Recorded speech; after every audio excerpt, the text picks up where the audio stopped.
Tempat tanggal lahir Depok 30 Oktober 2004, berdomisili Kairo, Mesir, domisili Indonesia yaitu di Jakarta. Status beliau yaitu mahasiswi, pendidikan terakhir beliau yaitu alumni Pondok Modern Darussalam Gontor.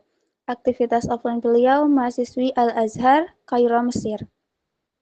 Baik, kita lanjut ke acara yang ketiga, yaitu penyampaian materi dengan tema yang insya Allah sangat menginspirasi untuk kita semua, yaitu lelah jadi baik tapi nggak mau balik, yang akan disampaikan oleh Ustazah Maryam kepada Ustazah. Waktu dan tempat kami persilahkan.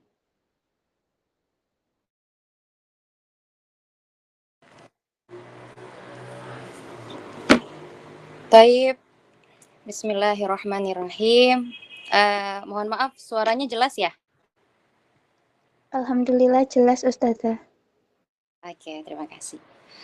Oke, Bismillahirrahmanirrahim. Alhamdulillahirabbil alamin. Wassalatu wassalamu ala Rasulillah wa ala alihi washabihi wa man wala. Subhanaka la ilma lana inna ma'allamtana innaka antal alimul hakim. Rabbi syrah li sadri wa yassir li amri wahlul 'uqdatam min lisani yafqahu qawli, amma ba'du. Uhayyikum tahiyatan Islam, tahiyatan ahlil jannah, tahiyatan min indillah. Bismillahirrahmanirrahim. Assalamualaikum warahmatullahi taala wabarakatuh. Waalaikumsalam warahmatullahi taala wabarakatuh. Oke, alhamdulillah pada kesempatan kali ini Allah memberikan kita nikmat iman serta nikmat kesehatan sehingga kita dapat berkumpul kita dapat berkumpul online yang diadakan oleh komunitas kajian Islami Robitoh Ulumiyah. Insya Allah semoga kedepannya Robitoh Ulumiyah menjadi kajian Islami yang besar dan khususnya bermanfaat bagi nusa, bangsa, dan agama. Amin, amin ya Rabbal Alamin. Salam kenal semuanya. Sebelumnya ya, salam kenal. Mungkin ada beberapa yang sudah kenal dan ada yang belum kenal. Salam kenal semuanya. Dengan saya Maryam Putri Gading Adonara, biasa dipanggil Kak Maryam, bisa dipanggil Kak Gading, bisa. Dan alhamdulillah saat ini saya sedang menempuh S1 di Universitas Al-Azhar Kairo, Mesir. Insya Allah. Semoga teman-teman yang mau nyusul ke sini bisa tanya-tanya nanti ya. Oke.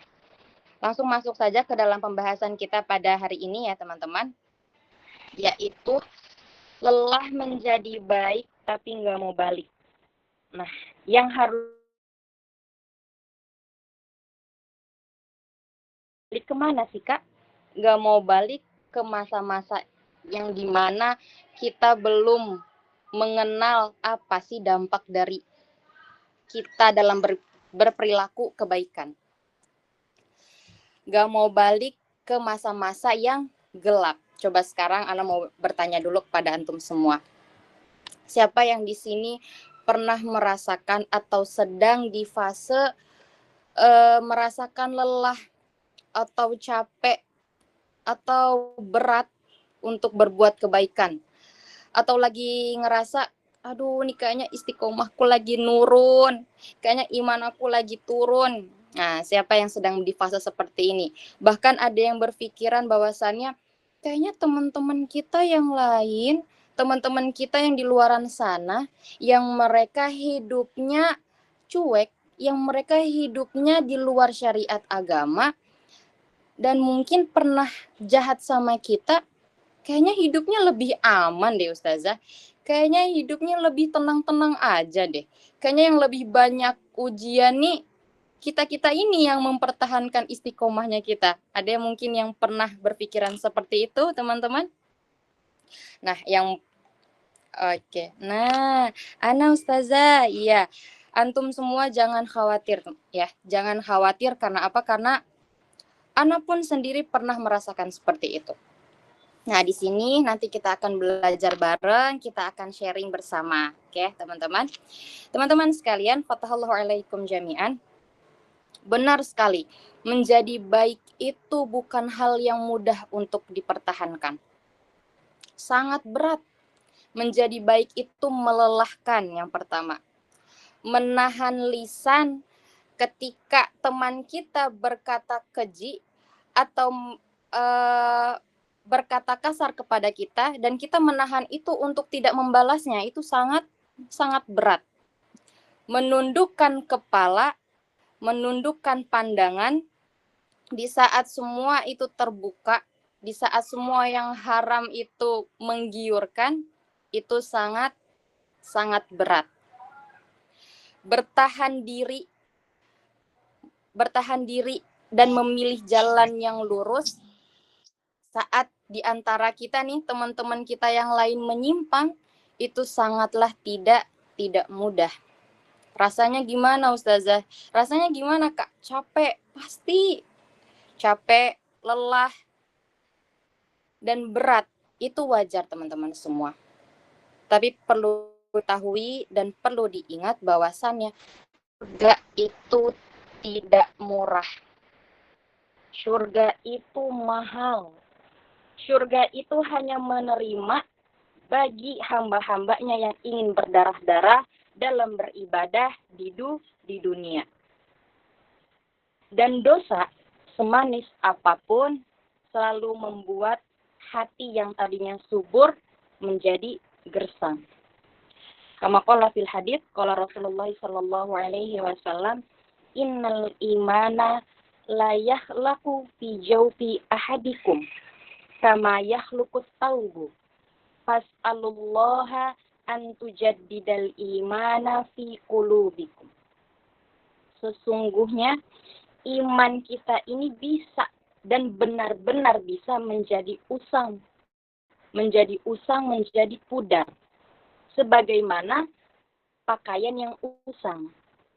Maka fas'alullaha, maka mintalah kepada Allah Subhanahu wa taala agar selalu diperbarui iman kita masing-masing.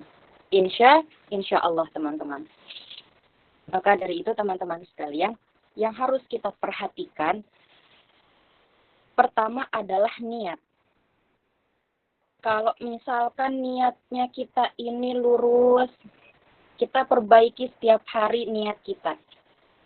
Untuk siapakah kita berbuat baik di dunia ini? Memberikan kasih sayang di muka bumi ini. Tidak lain dan tidak bukan, maka jawabannya karena Allah Ta'ala. Lillahi ta'ala.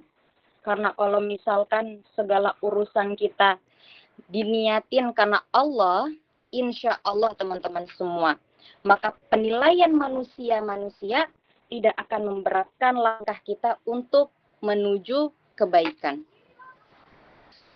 Lelah itu bagian dari iman.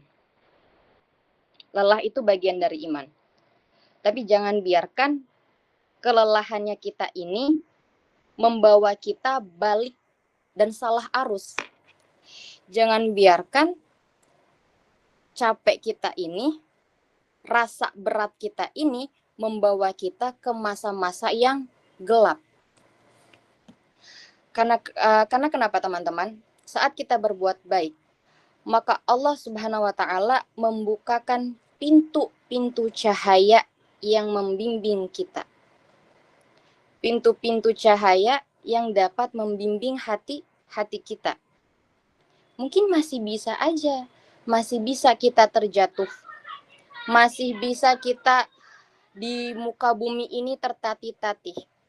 Tapi saat kita merasakan lelah dan kita merasakan capek, dalam hati yang paling kecil, hati nurani kita ini, kita tahu gimana sih jalan baliknya. Kita paham bagaimana sih jalan baliknya. Kalau misalkan kita lagi capek, kita tahu gimana jalan baliknya. Nah, disitulah yang mahal. Karena apa? Kita diberikan oleh Allah Subhanahu wa taala sesuatu yang tidak diberikan oleh semua orang. Apa itu? Ada yang tahu? Nah, kita diberikan oleh Allah Subhanahu wa taala yang semuanya tidak diberikan, yaitu karunia-karunia-Nya. Maka dari itu teman-teman semua, di sini